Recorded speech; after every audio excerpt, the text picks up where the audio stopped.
यतो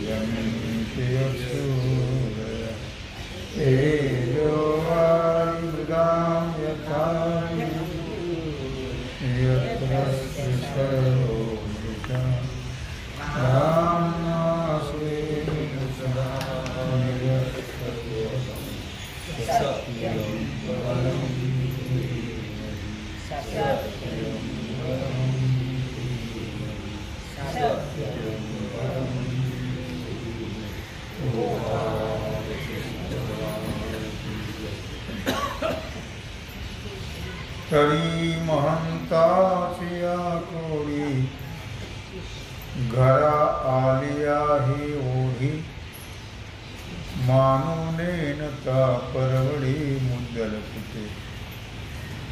भगवान सिद्धेश्वराच्या आश्रमात होते. श्री रुक्मिणी पांडुरंगाच्या चरणाजवळ बसून श्री सद्गुरु ज्ञानेश्वर महाराज, श्री जगद्गुरु तुकाराम महाराज, श्री संत एकनाथ महाराज यांच्या चरण सानिध्यामध्ये आपण सर्वजण मिळून महान ग्रंथराज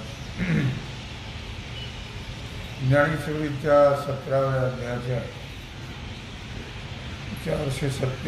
347 ओळीचा आपण विचार करतो आहे.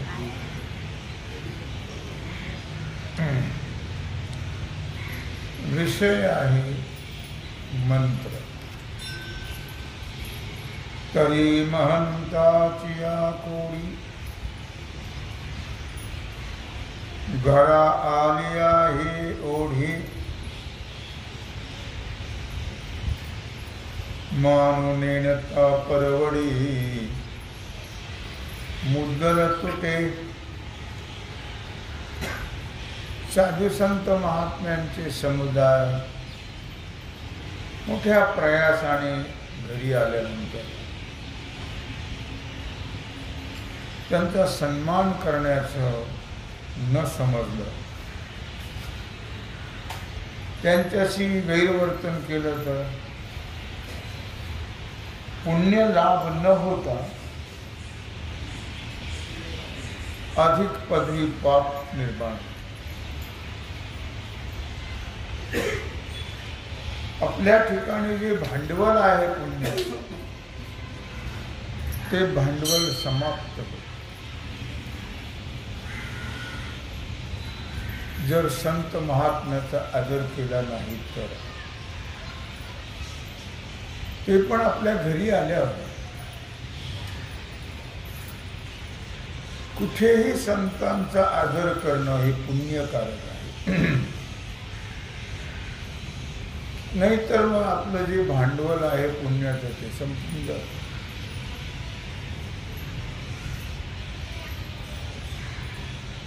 का ल्यावया चोखट टीक भांगार एकवट घालून बांधिली मोठ गळा दिली. चांगला शृंगार करण्याकरता रत्न आहे, सोना आहे, हिरे आहेत, माणिक आहे, त्याचं गाठोडं बांधून गळ्यात घातलं. सार्थ आहे का व्यर्थ आहे? व्यर्थ आहे. सगळ्याचं गाठोडं बांधून गळ्यात घातलं त्याला काही महत्व आहे का? नाही. अलंकार असेल तर महत्व आहे, नाही तर खूप सोनं आहे आणि सोन्याची लाटच मृदंगासारखी बायकोच्या गळ्यात घातली तर तोळ्यातून तोळ्याला काय करायचं? लाटच घातली त्याला महत्व आहे का? नाही. त्याला महत्व नाही आहे. लक्षात. अलंकाराला जे महत्व आहे तर एवढं जरी सोन्याचं गाठोडं गळ्यावर बांधलं तरी त्याला महत्व नाही. तसं तैसे तोंडी ब्रह्मणाम हाती ते सात्विक कर्म विनियोगी विन काम विफल हो. या दोन दृष्टांताप्रमाणे तोंडामध्ये ब्रह्मनाम आहे, ओम तत्सत ओम तत्सत. हातामध्ये सात्विक कर्म आहे, पण विनियोग जर कळला नाही तर त्या विनियोगापासून ते कर्म निष्फळ आहे. आपण व्यवहारात सुद्धा सहज बोलत असतो. तुम्ही त्याचा विनियोग केला का चांगला असं म्हणतो आपण. तुम्ही जर विनियोग केला नाही तर व्यर्थ जाईल ते, असं व्यवहारात बोलतो. व्यवहारात जर विनियोगा वाचून व्यर्थ जाते तर परमार्थ विनियोगा वाचून सार्थ होईल का? नाही, होणार नाही. म्हणून तो विनियोग कळला पाहिजे.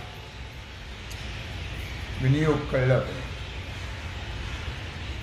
नाही तर ते सात्विक कर्म निष्फळ होऊन गेले, त्याला काही महत्व राहणार नाही.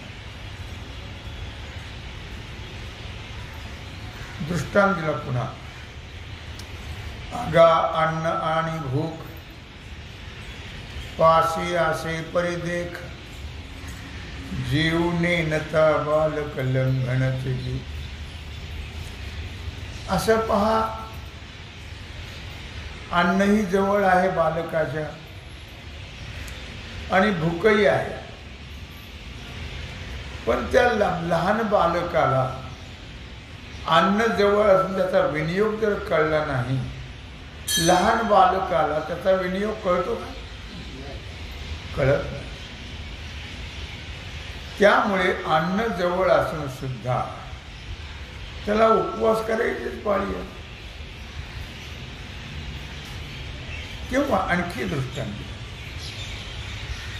का स्नेह सूत्र वैश्वानरा झाली आहे संसारात हतवटी नेनता विरा प्रकाशनो हे. भगवान सांगतात अर्जुना, तेल आहे, सूत्र वात आहे, वैश्वानर अग्नी आहे. तेल आहे, वात आहे, अग्नी आहे, सर्व जमवून ठेवलेलं आहे. पण दिवा लावण्याची पद्धत जर कळली नाही तर, कशात काय करावं ते जर माहीत नसेल तर प्रकाश पडेल का? प्रकाश पडणार नाही. वात आहे, दिवा आहे, ते अग्नी आहे, तेल आहे, सगळं आहे, पण कसा लावावं हे माहीत नाही तर त्याला फारसं महत्व असूनही त्याचा फायदा हो नाही आहे, प्रकाश पडणार नाही. त्याप्रमाणे तैसे वेळे कृत्य पावे तिथीचा मंत्रही आठवे परिव्यर्थ ते अवघे विनियोगी विना. त्याप्रमाणे योग्य देश काळ, योग्य कर्म करण्याचा प्रसंगही प्राप्त झालेला आहे. योग्य देश आहे, योग्य काळ आहे. त्या कर्माचा जो संबंध आहे त्या ज्या मंत्राशी आहे तो मंत्रही आठवलेला आहे. देश आहे, काल आहे, योग्य प्राप्त झालेला आहे प्रसंग तोही योग्य आहे. मंत्रही वेळेला आठवलेला आहे. पण कोणत्या मंत्राची कुठे योजना करावी हे जर माहीत नसेल तर व्यर्थ आहे सर्व. कोणता मंत्र कुठं जपावा, कसं कसा विनियोग करावा हे जर कळलं नाही तर या सगळ्या गोष्टी असून व्यर्थ आहे. त्याला काही महत्त्व नाही. देशाला महत्त्व नाही, कालाला महत्त्व नाही. जो प्रसंग प्राप्त झाला त्या प्रसंगालाही महत्त्व नाही. मंत्र आठवला त्यालाही किंमत नाही. कारण कुठे कसा त्याचा विनियोग करावा हे माहीतच नाही. त्यामुळे त्या मंत्राला महत्त्व प्राप्त होणार नाही. म्हणून वर्णत्रयात्मक जे हे ब्रह्मनाम एक विनियोगो तो ऐक याचा आता. म्हणून ज्याच्यामध्ये 3 वर्ण सांगितलेले आहेत, 3 वर्ण नाही बरं का, 3 वर्ण ज्याच्यामध्ये सांगितलेले आहे,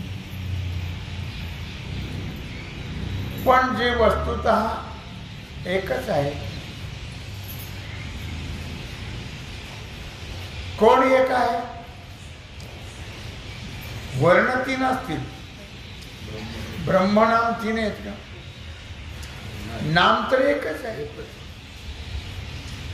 मग आता त्या ब्रह्मनामाचा विनियोग कसा आहे तो विनियोग ऐक. भगवान सांगतात तस्मादो मित्युदारुक्यो यज्ञदान तपक्रिया प्रवर्तन्ते विधानोक्ता सततं ब्रह्मवादिनाम्. तस्मादो मित्युदारुक्यो यज्ञदान तपक्रिया. म्हणून ओम असा उच्चार करून वेदाने विहित म्हणून सांगितलेल्या कर्म, यज्ञ असेल, दान असेल, तप असेल, या ज्या क्रिया आहेत वेद जाणणाऱ्याच्या, त्या क्रियेमध्ये सतत प्रवृत्त होतात. ओमचा जो उच्चार आहे तो उच्चार करून वेदाने जे विहित कर्म सांगितले, यज्ञ दान आणि तप, विहित म्हणजे करा म्हणून सांगितले, निषिद्ध म्हणजे करू नका म्हणून सांगितले. ते विहित कर्म या वेदवेत्याच्या क्रिया सतत प्रवृत्त होतात.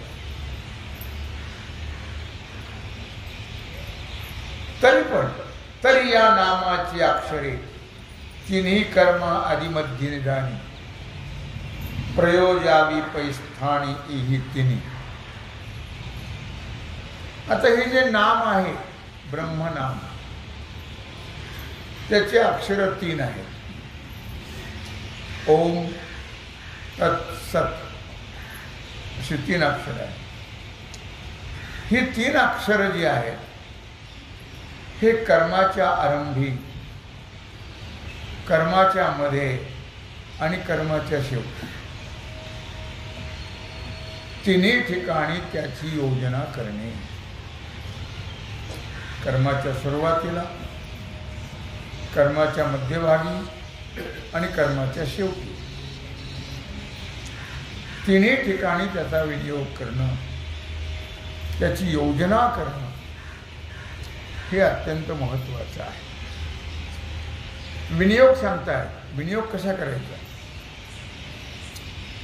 हेच एकी हातवटी. विनियोग कसा? हे ब्रह्मनाम जे आहे ते कर्माच्या आधी, कर्माच्या मधी आणि कर्माच्या शेवटी.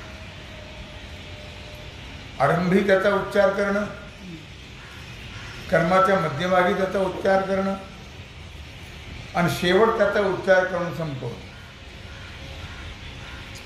ही हातवटी येते. हेची एक हातवटी घेऊन हण किरीटी आली ब्रह्मविद भेटी ब्रह्माची. आणि मग भगवान सांगतात अर्जुना, हीच एक पद्धत, हातवटी म्हणजे पद्धत, ही पद्धत याचा स्वीकार करायचा या पद्धतीचा. आणि वेद वेत्ते जे आहेत, म्हणजे वेद जाणणारे जे आहेत, किंवा ब्रह्माचं परोक्ष ज्ञान झाल्यानंतर ब्रह्माचं अपरोक्ष ज्ञान सहसा नाही होत. अपरोक्षच आहे ते, पण अपरोक्ष ज्ञान होत नाही. ब्रह्म परोक्ष आहे का अपरोक्ष आहे? कसा अपरोक्ष सांगा? आपणच ब्रह्म आहोत हे अपरोक्ष आहे नाही का? पण त्याचं ज्ञान आहे का? अपरोक्ष आहे, पण त्याचं ज्ञान कुठे? आपणची ब्रह्म आहाती परी ब्रह्म म्हणावया भीती. अपरोक्ष आहे, पण त्याचं ज्ञान नाही. मग विचार करा, ते ज्ञान झाल्यानंतर ऐक्यभाव प्राप्त होईल का ज्ञान न होता? आपणच ब्रह्म जरी असलो तरी पण त्याचं ज्ञान नसल्यामुळे जन्म मरण भोगावं. जर त्याचं ज्ञान झालं, मीच ब्रह्म आहे, जन्म मरण संपलं, जन्म मरण भोगायची पाळी नाही. पण मी ब्रह्म आहे याचं यथार्थ अपरोक्ष ज्ञान झालं. आता समजा कळलं आपलं मी ब्रह्म आहे, आणखी काय कळायला पाहिजे? मी ब्रह्म आहे कळलं, कळलं. सर्व ठिकाणी काय आहे? ब्रह्म. भेद ज्ञान राहावं का अभेद ज्ञान राहावं? इतका विनियोग झाला पाहिजे. नुसतं मी ब्रह्म आहे कळलं, पण सर्वच ब्रह्म आहे हे कळलं नाही, व्यापक बोधावर गेला नाही, तर फलप्राप्ती होईल का? होणार नाही. ब्रह्म कुठं नाही, जळी स्थळी काष्ठी पाषाणी जे जे दृष्टी दिसे ते हरिरूप.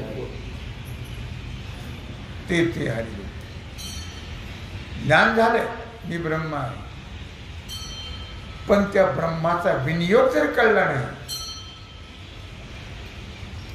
तर मी ब्रह्म आहे हे ज्ञान होऊन सुद्धा व्यर्थ. इतकं अवघड आहे, सोपं नाही. मी ब्रह्म आहे कळल्यानंतर मग त्याला सगळीकडे काय दिसावं? बाकीचं काही दिसू नाही. तर मी ब्रह्म आहे त्याला महत्व आहे.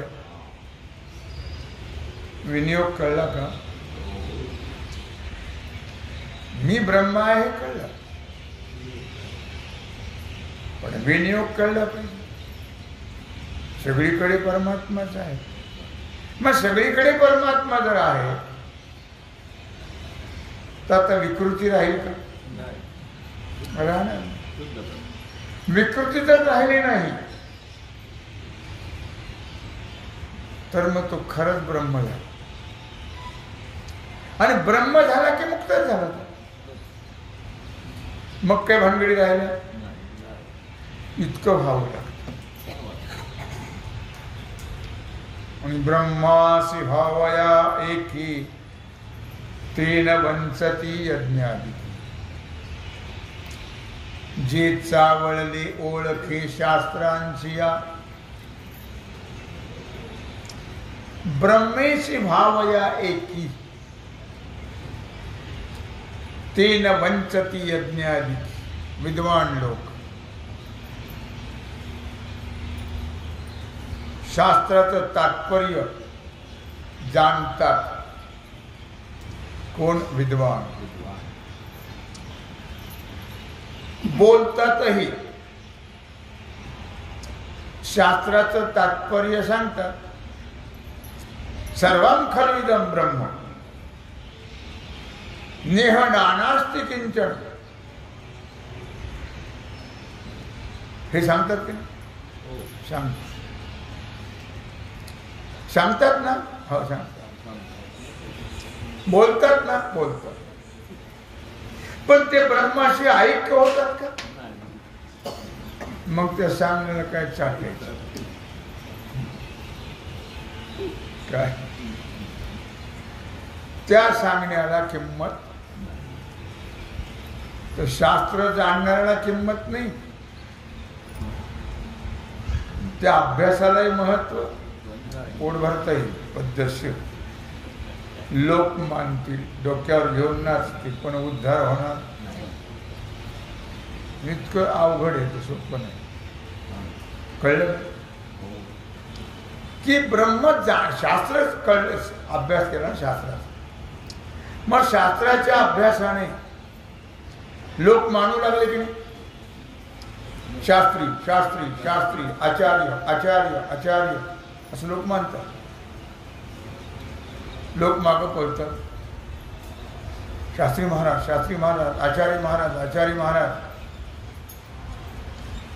कशामुळे पळतात? शास्त्राचा अभ्यास केल्यामुळे. शास्त्राने काय सांगितलंय? शास्त्राने सांगितलंय सर्वं खल्विदं ब्रह्म नेह नानास्ति किंचन. हे शास्त्राने सांगितलं. म्हणजे काय सांगितलं? सर्व परमात्मा आहे, सर्व ब्रह्म आहे. हे शास्त्रात शिकवलंय, शास्त्राने सांगितलंय. पण आमच्या ठिकाणी ते बांधलं नाही तर, आमचा जर भेद गेला नाही तर, आम्हाला जर व्यापक बोध झाला नाही तर, त्या शास्त्राला किंमत नाही आणि त्या अभ्यासालाही किंमत नाही. मग हे सगळं जावं लागतं. हो, परमार्थ इतकं सोपं आहे का? पोट भरणं धंदा आहे का तो? आता धंदा झाला तो भाग सोडून द्या. परमार्थ म्हणजे पोट भरण्याचा धंदा. पद्धतशीर पोटही भरतात, लोक पाया पडतात, डोक्यावर घेऊन नाचतात, जमलं तर तुरुंगातही टाकतात.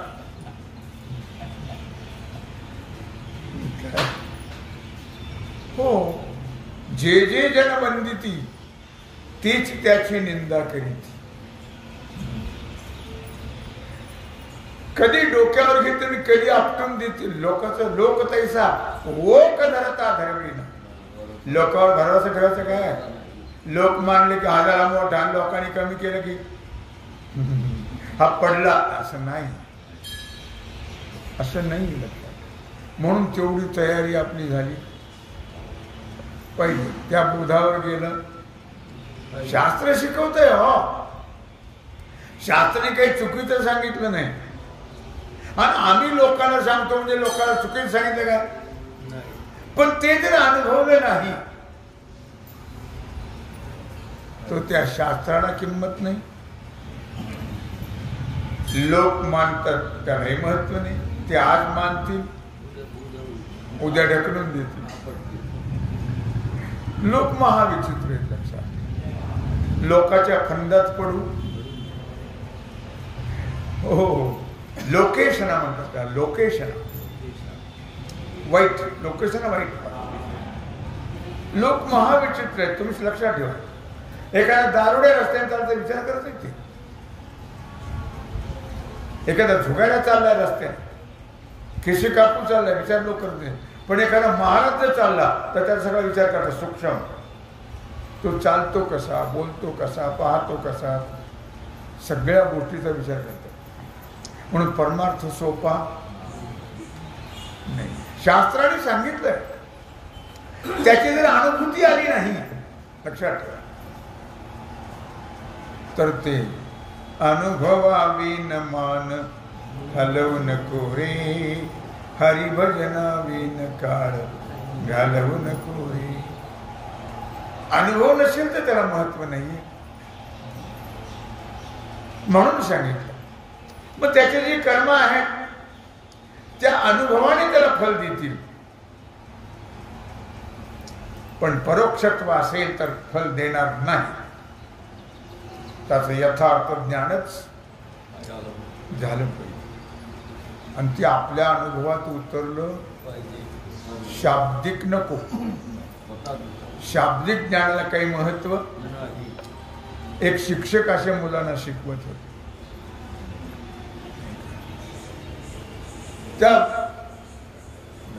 त्याचं यथार्थ ज्ञान पाहिजे ना.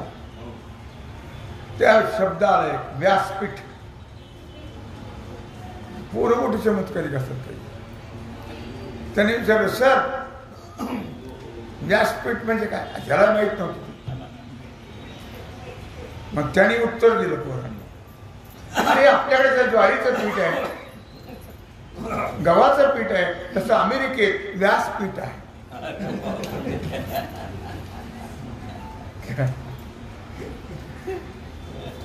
हाही भ्रमातून तोही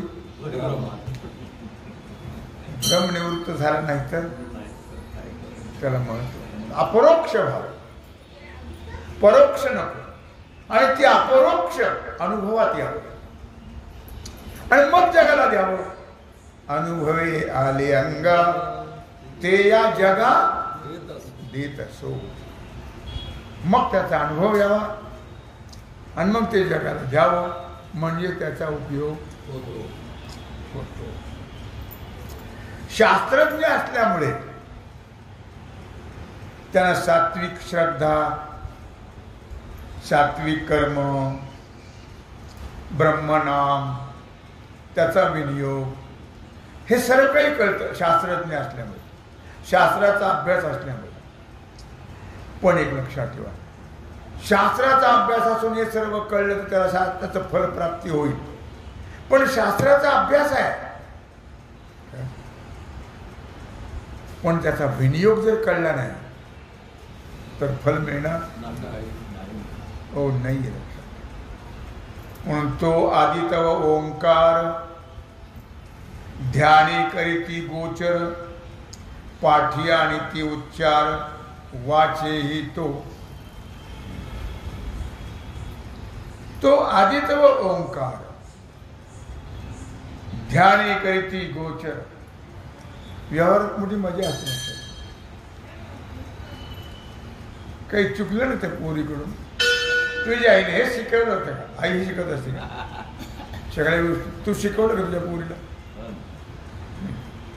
हा सगळा बावळपणा आहे की शहाणपणा आहे? काही गोष्टी ज्या असतात, काही गोष्टी अनुभवाने शिकायच्या असतात, काही गोष्टी पाहून शिकायच्या असतात, काही गोष्टी ऐकून शिकायच्या असतात. कळलं का?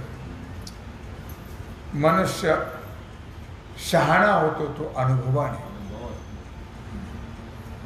ही तशीच होती, आता म्हातारी झाली म्हणून ती बोलते तशी. हिने काय केलं तेच की. पण आता सगळा अनुभव घेतला, मार खाल्ला आणि दुसऱ्याला शहाणपणे शिकवायचं. तसा त्याचा अर्थ नाहीये. लक्षात काय?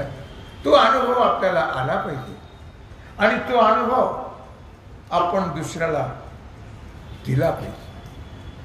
आणि तो दिला, तो द्यायचा, तो सुद्धा त्याच्यात उतरण्याकरता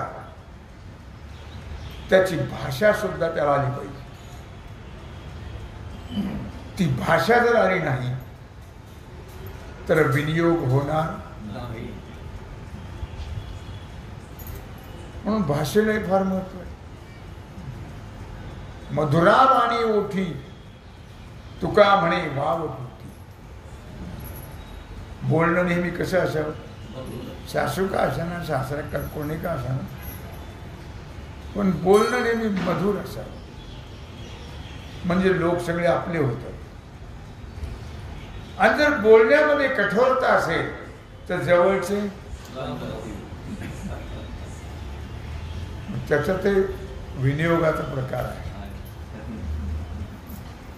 तेने ध्याने प्रगटे, बरोबर आहे ना. तो आदी तव ओंकार, बरोबर आहे. ध्याने करीती गोचर, पाठी आणि ती उच्चार वाचे ही तोच.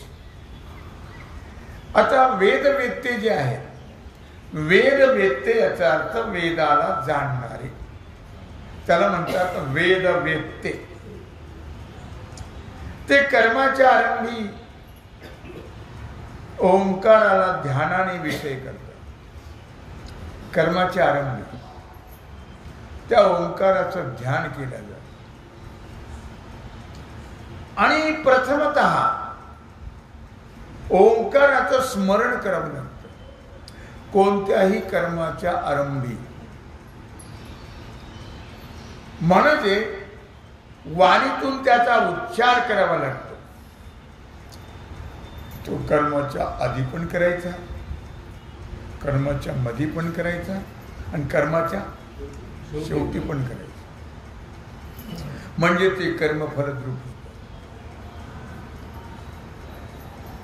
तेने ध्याने प्रगटे प्रणवोच्चारे स्पष्टे, लागती मग वाटे क्रियांची. मग ते प्रणव जे आहे, ओंकार जो आहे, तो ओंकार ध्यानाने प्रगट होतो. ध्यानाने प्राकट्य होत. प्राकट्य होण्या इतकं ध्यान करावं लागतं. तुम्ही 10-5 वेळा ओम ओम म्हटले, कुठे प्रकट झाला? तसं नसतं. उगी 10-5 वेळा म्हटले प्रकट होत असते. उगी पांडुरंग ध्यानी पांडुरंग मणी म्हटलं त्याने, आणि जागृती स्वप्नी पांडुरंग. ध्यानात पांडुरंग, मनात पांडुरंग, स्वप्नात पांडुरंग, याच्या करता सत नित्य तेच, तेव्हा तो होईल. काही आलं स्वप्नात पांडुरंग येतो का? खरं बोलायचं का? जे जे ध्यावी मनी ते ते दिसे. मग तुम्ही जर तेवढा ध्यास केला नक्कीच येईल. पण आपला ध्यास कशाचा असतो? मग स्वप्न कशाचे पडतात? का पांडुरंगाचे पडतात? आपली आपणच परीक्षा करायची, दुसऱ्याला सांगायचं नाही. आपल्याला ज्याचा ध्यास आहे त्याचे स्वप्न पडत. आम्हाला देवाला स्वप्न पडत कसं पडत? पडणारच नाही तुला. का तुला सगळा ध्यास आणि शेवटी कुठे जाईल? मातीत. देवाकडे जाईल का? नाही जाईल. पांडुरंग ध्यानी पांडुरंग मणी, जागृती स्वप्नी पांडुरंग. इतका ध्यास त्याचा घ्यावा लागतो. तेव्हा पांडुरंग कुठे लांब नाही, दूर नाही पडतो. तो आपल्याच जवळ आहे. लक्षात ठेवा, आपल्याच जवळ असून तो प्रगट नाही. तुमच्या ध्यानाने, ध्यासाने, जपाने, मन तिथं वृत्ती राहिल्याने तो प्रगट होईल. वृत्ती तिथं राहिली पाहिजे. आता कोठे? तुमचे चरण देखील, अशी वृत्ती झाली. मन कुठे जातं कामा नये. एकदा परमात्म्याला पाहिलं रे, पाहिलं की मन हे राम झाले. मन हे राम झाले, प्रवृत्ती ग्रासुनी कैशी निवृत्तीशी. इतकं व्हावं म्हणजे परमार्थ सक्सेस. याच्या पुढचा विचार तुम्ही करा. तेव्हा अशा प्रकारे झालेली सेवा भगवत चरणी समर्पित करून राहिलेला जो सेवेचा भाग आहे तो आपण उद्या. कुंडलिक वरदा.